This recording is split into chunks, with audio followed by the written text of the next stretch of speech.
عاشورہ کے روزے کی فضیلت جموں کشمیر سے پوچھا محمد اقبال نے، وہ میں نے آپ کے سامنے بیان کر دی۔ نبی صلی اللہ علیہ وسلم نے فرمایا 1 سال کے گناہوں کا کفارہ ہے۔ اچھا یہ بھی اسی میں پوچھتے ہیں کہ لوگ کہ 2 دن کے روزے ضروری ہیں یا 1 دن کا بھی روزہ رکھ سکتے ہیں؟ تو بعض علماء کی رائے یہ کہ اس زمانے میں 1 روزہ بھی جائز ہے، کیونکہ نبی صلی اللہ علیہ وسلم نے یہودیوں کی مشابہت کی وجہ سے حکم دیا تھا کہ 2 ملاؤ۔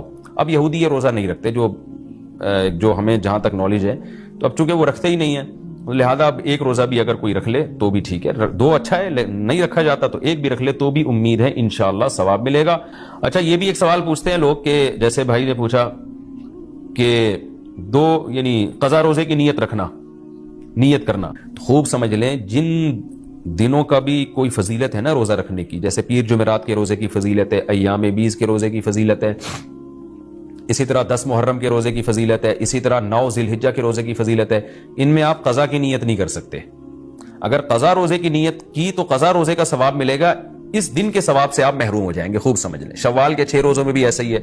خواتین کیا کرتی ہیں، مینسز کی وجہ سے جو رمضان کے روزے چھوٹ گئے، انہوں نے کہا چلو شوال کے 6 روزے کی نیت بھی کر لو اور رمضان کے قضا روزے کی نیت بھی کر لو، تو گریوی میں دونوں کام ہو جائیں گے۔ تو ایسا نہیں ہے، ایک ہی ہوگا، یا تو قضا رکھیں یا نفل۔ اگر قضا روزے رکھے تو پھر وہ نفل کا ثواب نہیں ملے گا، نفل رکھے تو قضا کا ثواب نہیں ملے گا۔ ان روزوں میں تداخل نہیں ہوتا، نفل اور قضا روزے جمع نہیں ہو سکتے۔ تو اس لیے عاشورہ کے دن عاشورہ کی